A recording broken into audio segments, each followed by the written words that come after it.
ಸ್ನೇಹಿತರೆ ನಮಸ್ಕಾರ. Stock market learning in Kannada YouTube ಚಾನಲ್ಗೆ ಸ್ವಾಗತ. ಸ್ನೇಹಿತರೆ, ನಮ್ಮ ನಿನ್ನೆಯ ಲೈನ್ಸ್ಗಳು ಇವತ್ತು ಯಾವ ರೀತಿ ವರ್ಕ್ ಆಗಿದೆ ಅಂತ ನೋಡೋಣ. ಸ್ನೇಹಿತರೆ, ಇವತ್ತು ನಿಫ್ಟಿಯಲ್ಲಿ ಸುಮಾರು ಮೂಮೆಂಟ್ಸ್ ಬಂದಿರೋದು 550ಕ್ಕಿಂತ ಹೆಚ್ಚು ಪಾಯಿಂಟ್ಸ್ಗಳ ಮೂಮೆಂಟ್ಸ್ಗಳು. ನಾವು ಹಿಂದಿನ ಇದೆಲ್ಲ ಡೇ ಕ್ಯಾಂಡಲ್, ಇದು ಹಿಂದಿನ ದಿನದ ಡೇ ಕ್ಯಾಂಡಲ್ಗಳನ್ನ ನೋಡಿದರೆ ಇಷ್ಟೊಂದು ವಾಲ್ಯೂಮು, ಇಷ್ಟೊಂದು ಮೂಮೆಂಟ್ಸು ಸದ್ಯದಲ್ಲಿ ಬಂದಿರಲಿಲ್ಲ. ಒಂದು ಬೇರಿಷ್ ಕ್ಯಾಂಡಲ್ ಆಗಿತ್ತು ನೋಡಿ, ಯಾವಾಗ ಅದು ಡೇಟ್ 28ನೇ ತಾರೀಕಿಗೆ ಬೇರಿಷ್ ಆಗಿತ್ತು. ಅದಕ್ಕಿಂತ ಹೆಚ್ಚು ಇವತ್ತು ವಾಲಟಿಲಿಟಿ ಬಂದಿದೆ. ಇವತ್ತು ಎಕ್ಸ್ಪೈರಿ ಕೂಡ ಇತ್ತು. ಮತ್ತು ಇವತ್ತು ರಿಲಯನ್ಸು ಸಿಕ್ಕಾಪಟ್ಟೆ ಮೇಲಕ್ಕೆ ಹೋಗಿದೆ.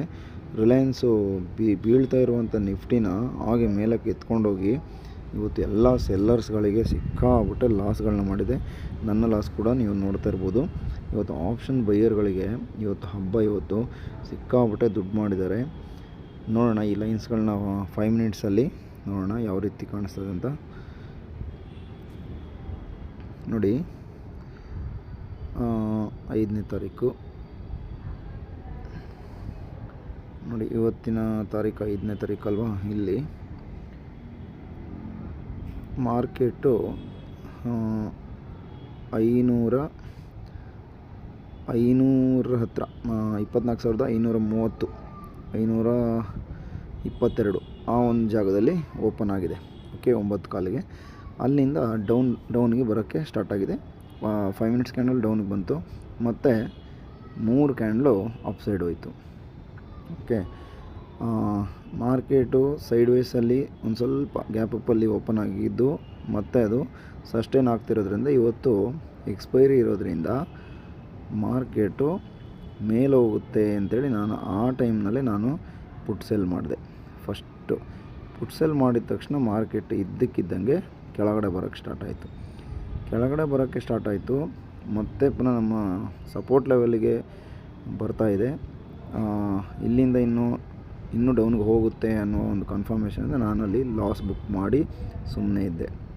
ಓಕೆ, ಅದಾದ ನಂತರ ಮತ್ತೆ ಪುನಃ ನಾನು ಕೆಳಗಡೆ ಪುಟ್ ಸೆಲ್ ಮಾಡಿದೆ, ಇನ್ನೊಂದು ಸೆಲ್ ಮಾಡಿದ್ದೆ. ಅದು ಕೂಡ ಮತ್ತೆ ಡೌನ್ ಟ್ರೆಂಡಿಗೆ ಹೋಯಿತು. ಆಮೇಲೆ ನನಗೆ ಮಾರ್ಕೆಟು ಇನ್ನು ಮೇಲಕ್ಕೆ ಹೋಗಲ್ಲ ಅಂಥೇಳಿ ನಾನೇನು ಮಾಡಿದೆ, ಅಲ್ಲಿನೂ ಕೂಡ ಲಾಸ್ ಬುಕ್ ಮಾಡ್ಕೊಂಡೆ.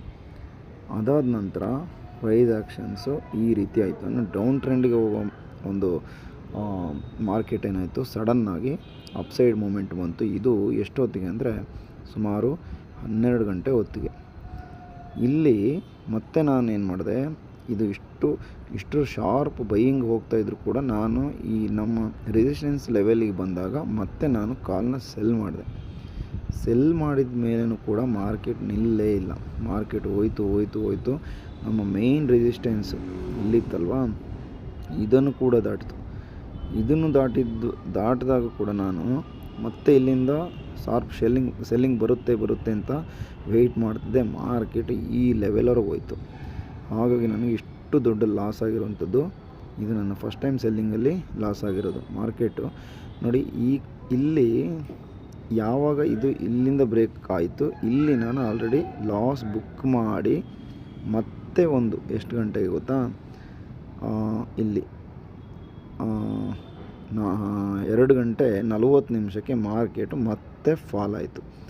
ಆ ಫಾಲಿಂಗಲ್ಲಿ ನನ್ನ ಪ್ರೀಮಿಯಮ್ ಹೋಲ್ಡ್ ಮಾಡಿದಿದ್ರೆ ಮತ್ತೆ ನನಗೆ ಅದು ನನ್ನ ಲಾಸ್ ಎಲ್ಲ ರಿಕವರಿ ಆಗಿ ನನಗೆ ಕಾಸ್ಟ್ ಆಗ್ತಾಯಿತ್ತು.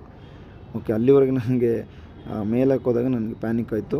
ಇಷ್ಟು ದೊಡ್ಡ ಮೂಮೆಂಟ್, ಅದು ಎಕ್ಸ್ಪೈರಿಯಲ್ಲಿ ಇಷ್ಟು ದೊಡ್ಡ ಮೂಮೆಂಟ್ ಬರ್ತಾಯಿದೆ ಅಂದಮೇಲೆ ಆ್ಯಕ್ಚುಲಿ ಇದು ಸೆಲ್ಲಿಂಗ್ ಆಗಬೇಕಾಗಿತ್ತು. ಎಕ್ಸ್ಪೈರಿಯಲ್ಲಿ ಸೈಡ್ ವೇಸಿಗೆ ಬರಬೇಕಾಗಿತ್ತು, ಬಟ್ ಬರಲಿಲ್ಲ. ಅಲ್ಲಿ ತನಕ ಹೋಯ್ತು. ನಾನು ಲಾಸ್ ಬುಕ್ ಮಾಡಿದೆ ಅಷ್ಟೇ. ಓಕೆ, ನೆಕ್ಸ್ಟು ಅದು ಕವರ್ ಕೂಡ ಆಯಿತು. ಮತ್ತೆ ಪುನಃ ನೋಡಿ ಶಾರ್ಪ್ ಬೈಯಿಂಗ್ ಬಂತು. ಈಗ ಈ ಲೆವೆಲ್ಸ್ಗಳು ಕರೆಕ್ಟಾಗಿ ವರ್ಕ್ ಆಗಿದೆ ಮಾರ್ಕೆಟಲ್ಲಿ. ಈ ಲೆವೆಲ್ಸ್ಗಳನ್ನ ಕ್ರಾಸ್ ಮಾಡಿದ ಮೇಲೆ ಅಲ್ಲಿ ಸ್ವಲ್ಪ ಹೊತ್ತು ಹೋಲ್ಡ್ ಮಾಡಿ ಮತ್ತೆ ಬ್ರೇಕೌಟ್ ಆಗಿ ಮತ್ತೆ ಅಲ್ಲಿಂದ ಅದು ದಾಟ್ಕೊಂಡೋಗಿ ನೋಡಿ ಎಲ್ಲ ಕಡೆನೂ ಅದೇ ಥರನೇ ವರ್ಕ್ ಆಗಿದೆ.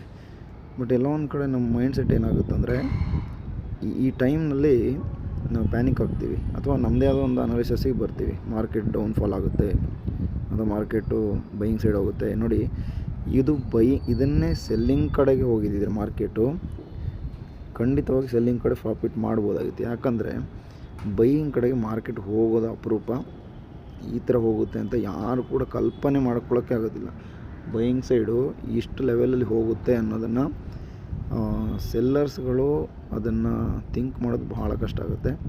ಬೈಯರ್ಸ್ಗಳು ಬೇಕಾದ್ರೆ ಥಿಂಕ್ ಮಾಡ್ಬೋದು ಮಾರ್ಕೆಟ್ ಮೇಲಕ್ಕೆ ಹೋಗುತ್ತೆ ಅಂತ, ಬಟ್ ಸೆಲ್ಲರ್ಸ್ ಮೈಂಡ್ಗೆ ಇದು ಬರೋದೇ ಇಲ್ಲ. ಇಷ್ಟು ದೊಡ್ಡ ಮೂಮೆಂಟ್ ಬರುತ್ತೆ ಅಂತ ಸೆಲ್ಲರ್ಸ್ಗಳು ಥಿಂಕ್ ಮಾಡೋಕ್ಕೆ ಸಾಧ್ಯತೆಯೇ ಇಲ್ಲ. ಹಾಗಾಗಿ ಸೆಲ್ಲಿಂಗ್ ಮೈಂಡ್ಸೆಟ್ಟಲ್ಲಿ ಇದ್ದಿದ್ದರಿಂದ ನಾನು ಇಷ್ಟು ದೊಡ್ಡ ಲಾಸನ್ನು ಇವತ್ತು ನೋಡಬೇಕಾಗಿತ್ತು. ಮತ್ತು ಇದಕ್ಕೊಂದು ಕಾರಣ ಏನಪ್ಪ ಅಂದರೆ, ಈಗ ನಿಫ್ಟಿಯಲ್ಲಿ ವಾಲ್ಯೂಮ್ ಜಾಸ್ತಿ ಆಗಿದೆ. ಬ್ಯಾಂಕ್ ನಿಫ್ಟಿ, ಫಿನ್ ನಿಫ್ಟಿಯಲ್ಲಿ ಮಂತ್ಲಿ ಎಕ್ಸ್ಪೈರಿ ಇರೋದ್ರಿಂದ ಇಲ್ಲಿ ವಾಲ್ಯೂಮ್ ಜಾಸ್ತಿ ಆಗಿದೆ. ಮತ್ತು ಕೆಲವು ನ್ಯೂಸ್ಗಳೆಲ್ಲ ಬಂದಿದೆ, GDP ರಿಲೇಟೆಡ್ ನ್ಯೂಸು, ಇದೇನಂತ ನನಗೆ ಗೊತ್ತಿಲ್ಲ. ಟೋಟಲಿ ಮಾರ್ಕೆಟ್ ಇನ್ನೂ ಕೂಡ ಬುಲ್ಲಿಶ್ ಆಗೋ ಚಾನ್ಸ್ ಇದೆ ಅಂತ ಅನಾಲಿಸಿಸ್ ಮಾಡ್ತಾ ಇರೋರು ಹೇಳ್ತಾ ಇದ್ದಾರೆ. ಓಕೆ, ಈಗ ನಮ್ಮ ಮತ್ತೆ ಇವತ್ತಿನ ಡೇ ಕ್ಯಾಂಡಲ್ಗೆ ನಾಳೆ ಸಪೋರ್ಟ್ ರೆಸಿಸ್ಟೆನ್ಸ್ ಎಲ್ಲಿದೆ ಅಂತ ನೋಡೋಣ. ಓಕೆ ಸ್ನೇಹಿತರೆ, ಲೈನನ್ನು ಡ್ರಾ ಮಾಡಿದ್ದೀನಿ ನಾನು. ಇವಾಗ 15 ಮಿನಿಟ್ಸ್ ಕ್ಯಾಂಡಲಲ್ಲಿ ಇದೆ ಇದು ಆ್ಯಕ್ಚುಲಿ. ಈಗ ನಾಳೆಗೆ ಯಾವ ಲೈನ್ಸ್ಗಳು ಪ್ರಿಡಿಕ್ಷನ್ ನೋಡೋಣ. ನಾಳೆ ಮೇಯ್ನ್ ರೆಸಿಸ್ಟೆನ್ಸಿಂದ ಬರೋಣ. ರೆಸಿಸ್ಟೆನ್ಸು 25,268, ನೆಕ್ಸ್ಟು 24,979, 24,925, 24,843 ಇದು ರೆಸಿಸ್ಟೆನ್ಸ್ಗಳು. ಇಲ್ಲಿ ಸಪೋರ್ಟ್, ಮೊದಲನೇ support 24,573, 24,492, 24,428. Next main support 24,148. Market ಈ ಸಪೋರ್ಟ್ 3 ಲೈನ್ಸ್ಗಳಿಂದ ಕೆಳಗಡೆಗೆ ಟ್ರೇಡ್ ಆದರೆ ಡೌನ್ ಟ್ರೆಂಡು, ಈ 3 ಲೈನ್ಸಿಂದ ಮೇಲಕ್ಕೆ ಹೋದರೆ ಬುಲ್ಲಿಶ್ ಟ್ರೆಂಡು. ಓಕೆ, ಇದು ಈಗ ನಮಗೆ ಮ್ಯಾನುವಲಾಗಿ ಗೊತ್ತಿರುತ್ತೆ, ಬಟ್ ನಾವು ಟ್ರೇಡ್ ಹಾಕುವಾಗ ಅದು ನೆಕ್ಸ್ಟ್ ಬುಲ್ಲಿಶ್ ಹೋಗುತ್ತಾ ಅನ್ನೋದೇ ಪ್ರಿಡಿಕ್ಷನ್ ಮಾಡೋದು ಕಷ್ಟ ಆಗುತ್ತೆ. ಮತ್ತು ಕೆಳಗಡೆ ಬಂದಾಗ ಅಷ್ಟೇ ಸಪೋರ್ಟ್ ಮೇಯ್ನ್ ಸಪೋರ್ಟ್ ಕೆಳಗಡೆ ಇರೋದ್ರಿಂದ ಈ 3 ಸಪೋರ್ಟ್ ಲೈನ್ ಬ್ರೇಕ್ ಮಾಡಿದರೂ ಕೂಡ ನಮ್ಮ ಟಾರ್ಗೆಟ್ ನಮಗೆ ಗೊತ್ತಿರಬೇಕು. ಹಾಗಾಗಿ ರಿಸ್ಕು ರಿವಾರ್ಡು ಎಲ್ಲನೂ ಕೂಡ ನಮ್ಮ ಮೇಲೆ ಡಿಪೆಂಡ್ ಆಗುತ್ತೆ. ಓವರಾಗಿ ಇಲ್ಲಿ ಬೈಯಿಂಗಲ್ಲಿ ಟ್ರ್ಯಾಪ್ ಆಗೋ ಚಾನ್ಸ್ ಇರುತ್ತೆ. ಸೆಲ್ಲಿಂಗಲ್ಲಿ ಕೂಡ ನೋಡಿ ದೊಡ್ಡ ರಿಸ್ಕ್ ಬರುತ್ತೆ. ಸೆಲ್ಲಿಂಗಲ್ಲಿ ಲಕ್ಷ ರಿಸ್ಕ್ ಇರುತ್ತೆ. ಬೈಯಿಂಗಲ್ಲಿ 1 ಲಕ್ಷ ಹಾಕಿದರೆ ಅದು 0 ಆಗ್ಬೋದು, 2 ಲಕ್ಷನೂ ಆಗ್ಬೋದು, ತುಂಬ ರಿಸ್ಕ್ ಇರುತ್ತೆ. ಹಾಗಾಗಿ ಇದನ್ನು ಕಲಿಬೇಕಾಗುತ್ತೆ. ಈ ಕ್ಯಾಂಡಲ್ಗಳು ಹೇಗೆ ಫಾರ್ಮೇಟ್ ಆಗ್ತವೆ, ಯಾವ ಥರ ಇದು ಸಪೋರ್ಟ್ ತೊಗೊಳುತ್ತೆ, ಎಲ್ಲಿಂದ ಬೈಯಿಂಗ್ ಸೈಡ್ ಹೋಗುತ್ತೆ, ಬೇರಿಶ್ ಹೆಂಗಾಗುತ್ತೆ, ಇದನ್ನೆಲ್ಲ ಕಲಿಬೇಕಾಗುತ್ತೆ. ಬೇಸಿಕ್ ಕೋರ್ಸ್ನಲ್ಲಿ ಎಲ್ಲ ಡೀಟೇಲಾಗಿ ನಾನು ಹೇಳ್ಕೊಡ್ತೀನಿ. ಆ ನಂತರ ಅದರ ಆಧಾರದ ಮೇಲೆ ಟ್ರೇಡ್ಗಳನ್ನು ಕಲಿಬೋದು. ಸದ್ಯಕ್ಕೆ ಅಬ್ಸರ್ವ್ ಮಾಡ್ತಾರೆ ಈ ಲೈನ್ಸ್ಗಳು ಯಾವ ಥರ ವರ್ಕ್ ಆಗುತ್ತೆ ಅಂತೇಳಿ. ಮುಂದಿನ 46 ಟ್ರೇಡಿಂಗ್ ಡೇಸ್ ಆದಮೇಲೆ ನನ್ನ ಕ್ಲಾಸ್ಗಳು ಆರಂಭ ಆಗುತ್ತೆ.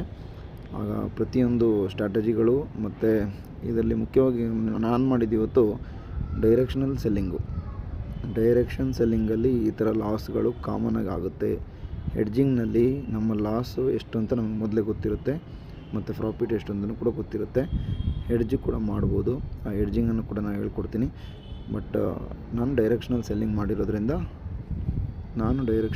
ಮಾಡಿರೋದ್ರಿಂದ ನನಗೆ ಈ ಥರ ಸ್ವಲ್ಪ ಲಾಸ್ ಆಗಿದೆ. ಓಕೆನಾ? ಓಕೆ, ವಿಡಿಯೋ ನೋಡೋದಕ್ಕಾಗಿ ಧನ್ಯವಾದಗಳು ಸ್ನೇಹಿತರೆ.